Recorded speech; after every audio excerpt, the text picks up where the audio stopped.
Hello, everyone. My name is Alex Carney. I'm on the communications committee for the CCHI, and I am sitting here for a coffee break with Vonessa Costa, a CoreCHI certified Portuguese interpreter, as well as a CCHI Commissioner. Very happy to have Vonessa here today. I have my coffee with me. It's a little earlier, I believe, in the day where I am in Oregon. And I appreciate, Vonessa, you taking the time to speak with me this morning. Welcome. Thank you. Thank you. It's a pleasure to chat. I have my seltzer water Ooh, because I've excellent. decided to stop at 2 coffees a day. That's very good. And I am on my second cup, and I am going to try to avoid a third cup is my plan for today. Sounds good. My own diligence for the day. So Vanessa, just to kind of start out, I think it would be interesting to maybe just recount a little bit how you and I know each other. The first time I met you was actually at the 10-year celebration for CCHI in Minneapolis, which was a really great event hosted by Alina Health. And I was at a round table chat with you of some kind. I can't particularly remember exactly what we were discussing, but it was nice to meet you then. And that's kind of our personal history. I remember you as the guy who listens really well and asks very deep questions. We had a great time at that roundtable, and it was actually about how much education or how much preparation interpreters should have. Should a bachelor's degree be required? Does it matter if it's related to translation and interpretation or not? It was a really great discussion. Yeah, and just a really wonderful event. It was actually I went to a lot of events at the company I was working for, traveling around, and that 10-year CCHI event was definitely one of the highlights, I think, of all the different exhibitions and things that I had been to before. So yeah, it was a good time. And we chatted a little bit before setting up this recording to put out into the internet.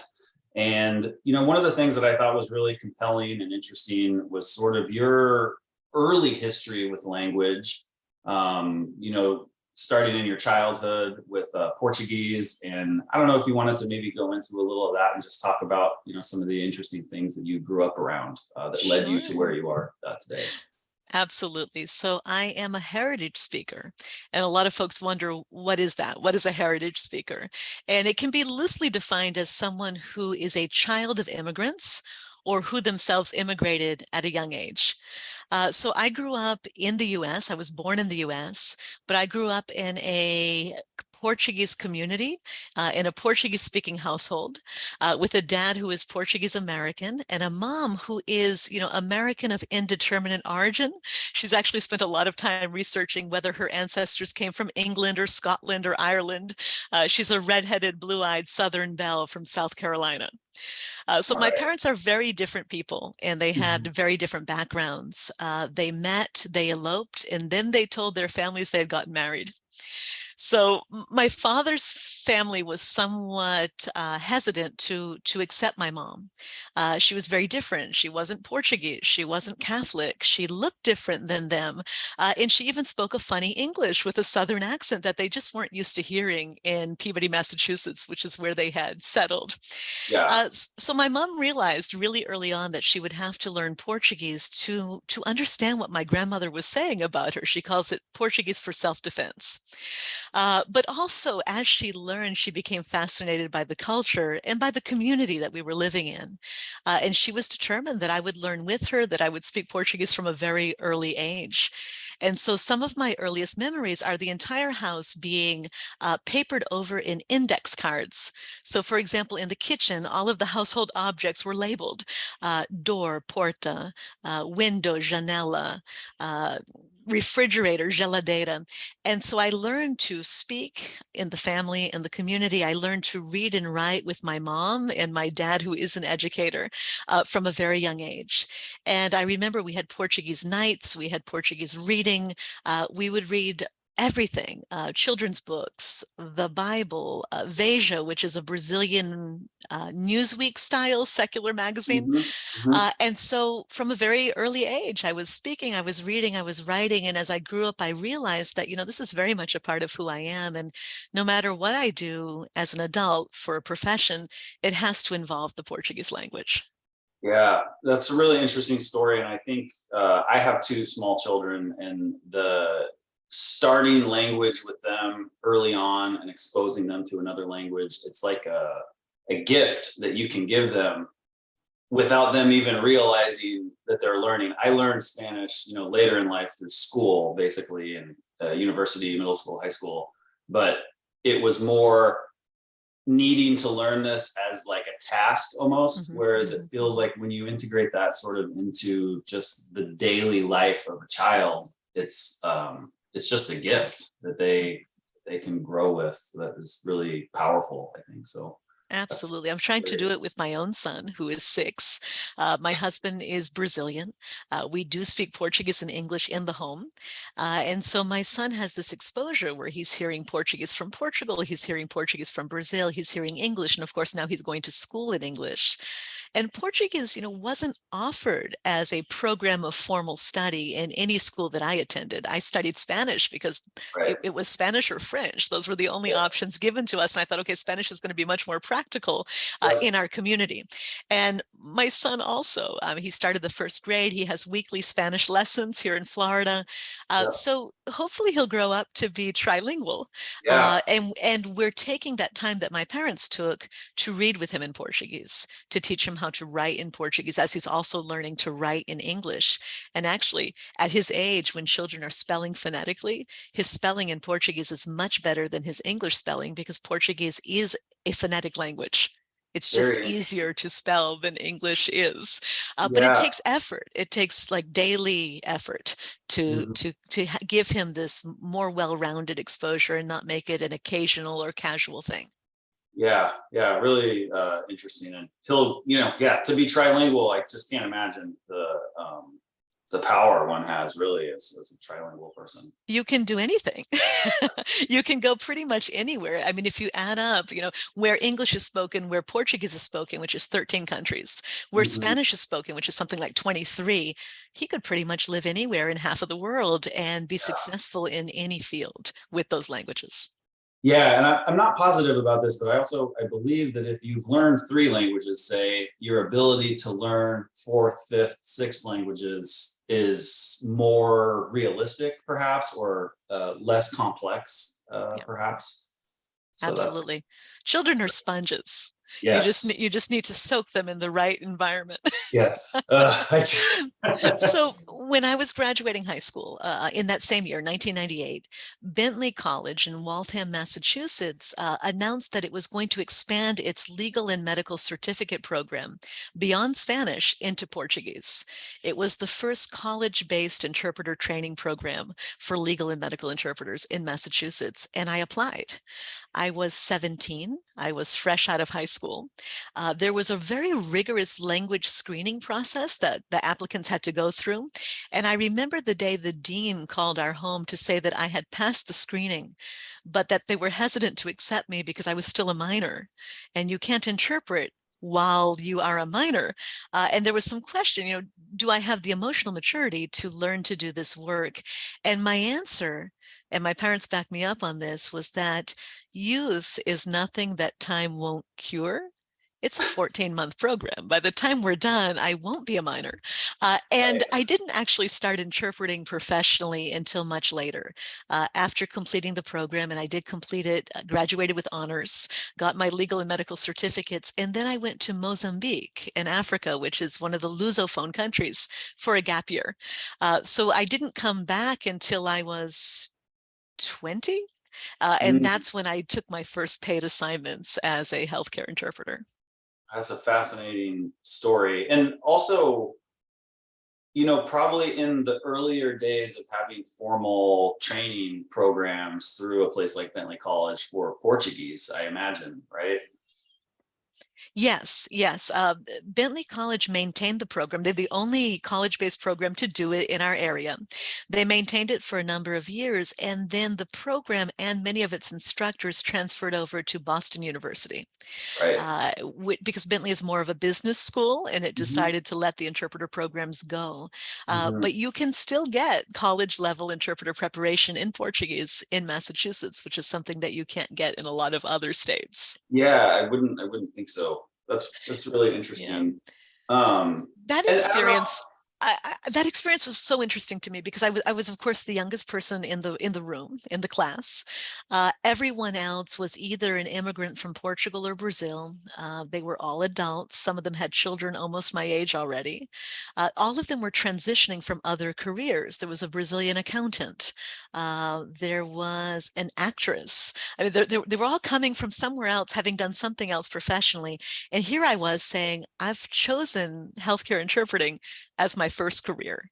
And there aren't a lot of people who have had that experience of being able to choose healthcare interpreting as a first career. Uh, it was really amazing to learn with them.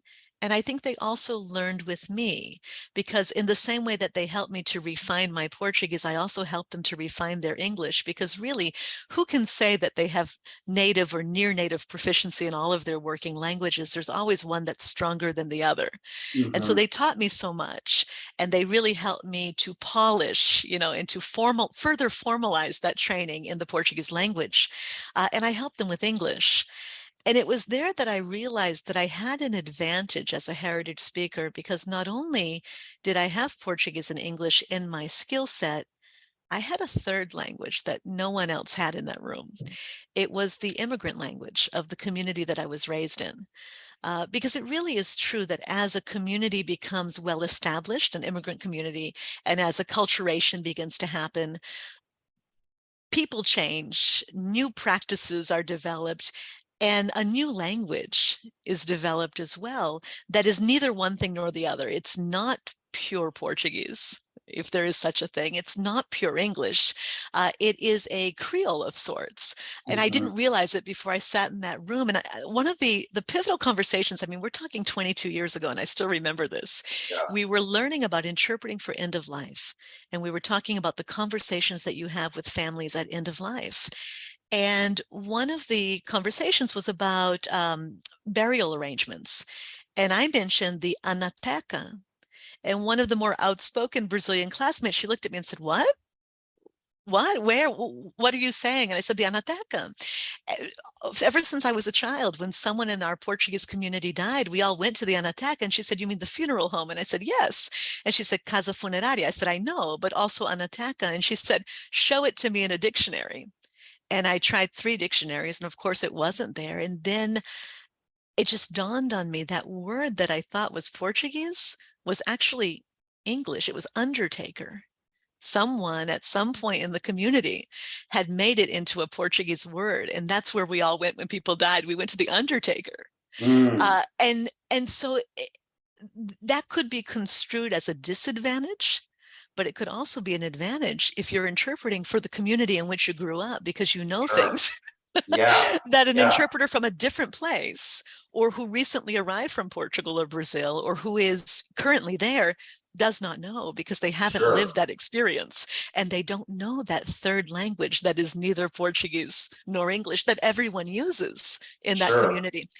There's so many examples of this. One of the more humorous ones is, some of the elderly Azorian patients, they never had the experience of, the robust medical care. Maybe they never had an MRI in their country before they immigrated, which was decades ago.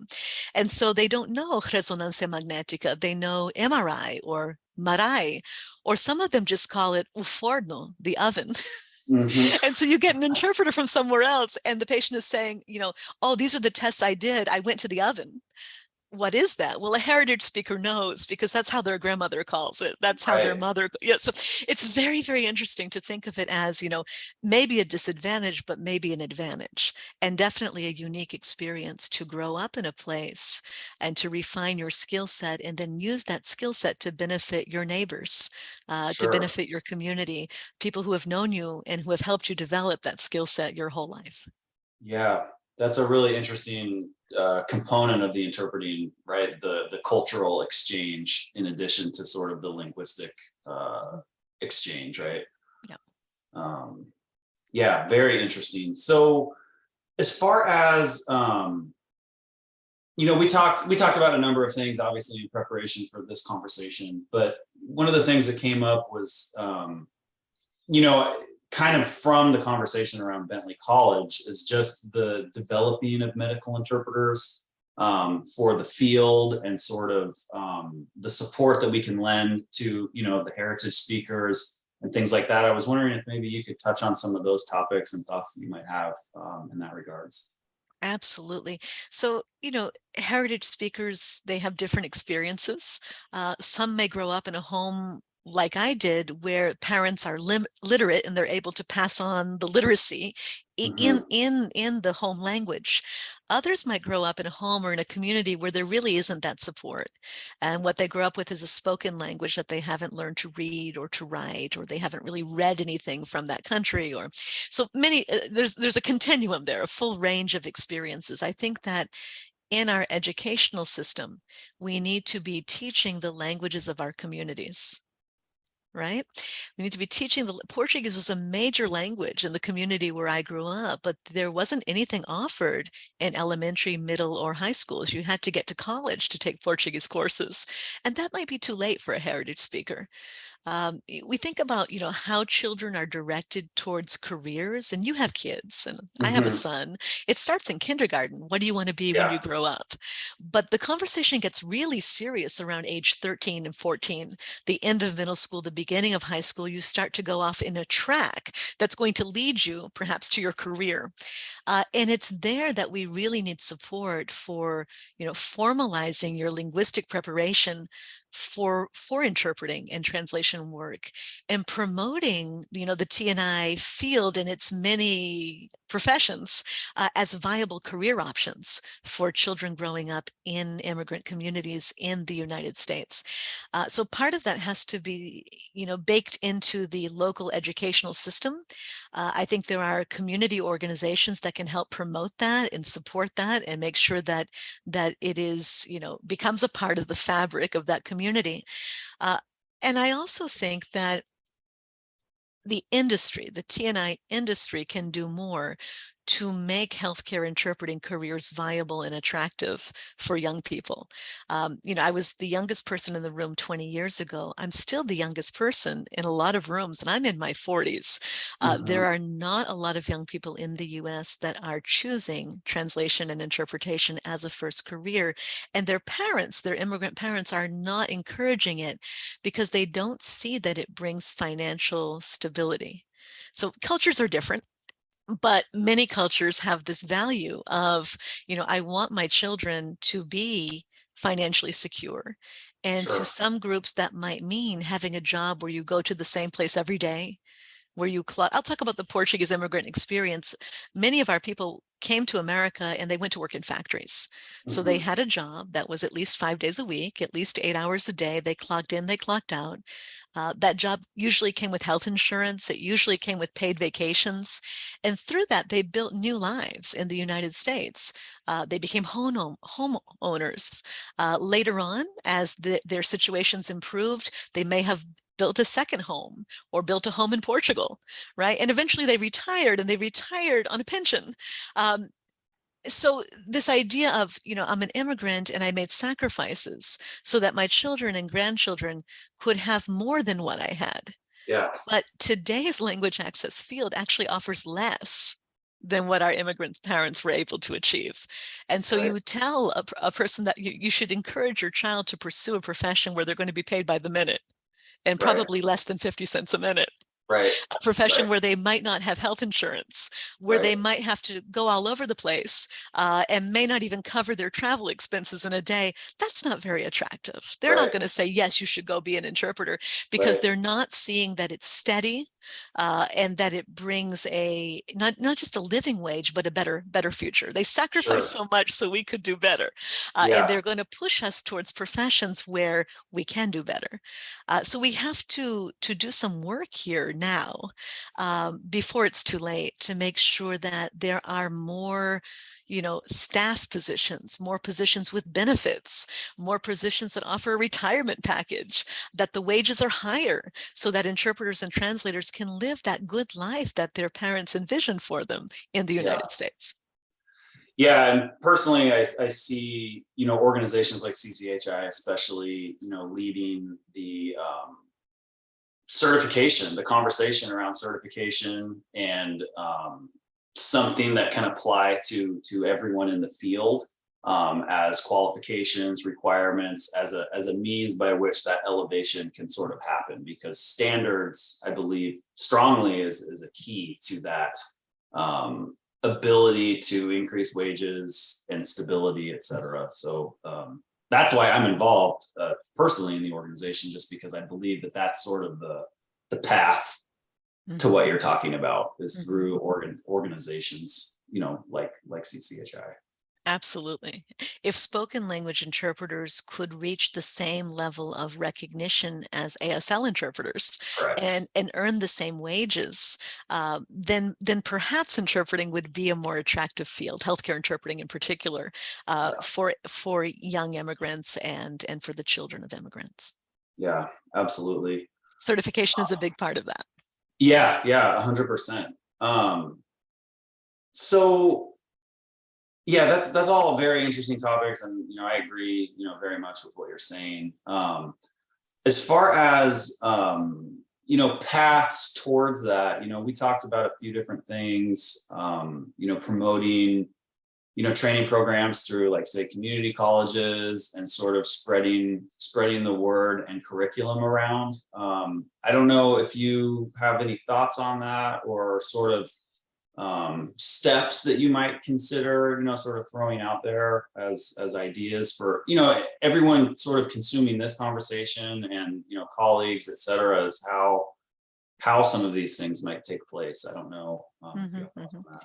So I see it happening already in community colleges, Mm-hmm. where in different parts of the country, there are courses being offered, particularly for Spanish, and they have titles like Spanish for Spanish speakers, or Mm-hmm. Spanish for heritage Yeah, speakers. And that's a different curriculum. It takes folks who grew up speaking the language and helps them to polish and refine it, to learn what they maybe didn't learn growing up here in this country, and to give them that, maybe that's the gap, to fill that gap between the heritage speaker and the interpreting career, are programs that can help them really refine the language. Because you might have the experience of interpreting in the community where you grew up, but you might also find that that community is changing, and that there's new immigration, and it's coming from different parts of the world. sure. And so there's new learning that you have to do to prepare yourself to be the right interpreter for the community today, which might be changing. And it Yeah, might not be exactly the community that you grew up in, even though you're still in the same place. So sure. that kind of program has been developed. But I see it in Spanish. I don't see, like Arabic for Arabic speakers, or Portuguese Right. for Portuguese speakers. So I think we can look at, what are the other emerging languages or major languages in different Mm-hmm. communities, and how can we replicate these programs that exist only in Spanish to benefit all of those other groups? And we think of them perhaps as languages of lesser diffusion, but they may actually be more common where we are. Like Sure, Portuguese being, absolutely. the third most spoken language in Massachusetts. Yeah, I mean, that was always fascinating to me in my work. Just the more common languages depending on where you are in the United States. I mean, it is an incredibly diverse set of languages, depending on, okay, you're in Florida, or you're in Nebraska, or Minnesota, or California. It's really quite regional as far as the more common languages, and that's always really fascinating. Another very interesting model, there are high school-based programs that introduce students to interpreting and translation, and that help them develop foundational skills. And lots of interpreters and translators will say, oh no, that's much too young, they need the maturity. Well, maturity comes with time, and it also comes with exposure and experience. Those Sure. same high schools have programs that introduce students to other health professions, Hmm. where a student can enter a CNA track or a nursing track, Yeah. and And so where there is a translation and interpretation track, those programs can connect with local hospitals, and some have connected successfully with local hospitals for shadowing. And maybe even for internship at a certain point if the student has reached a proficiency level and can demonstrate interpreter skills. And many of those high school students are already 18 as juniors or seniors, because with the immigration, maybe they had to go backwards a year or two and then catch up. So those programs are very promising as well. And I haven't seen too many of those programs connect to a college-based program, but it could be done where a high school vocational program then sends those students to a bachelor's degree program in T&I. Yeah, absolutely. So there's stuff that needs to be done. There's stuff that needs to be done. It's exciting, challenging, you know, as everyone knows. But I think definitely some great things to consider. And you know, I really appreciate you sharing some of your story with us today and enjoying this conversation very much. And I think, you know, we will just keep on moving forward and doing what we can all do to help, you know, expand opportunities for heritage speakers and folks looking to get into the profession. It's great to have leaders like you at CCHI, and we're very appreciative for your time today. And yeah, I really appreciate it, Vonessa. It was great to chat with you today. And it is Friday, so hopefully it's probably sunny where you are. So hopefully you're enjoying some sun on your Friday afternoon. And thanks again for the time. Thanks, Alex. It's always great to chat with you. Yes. And we'll keep at it. We'll keep working for this generation and the next generation of healthcare interpreters in the U.S. Yes. Thank you so much, Vonessa. Take care. Take care.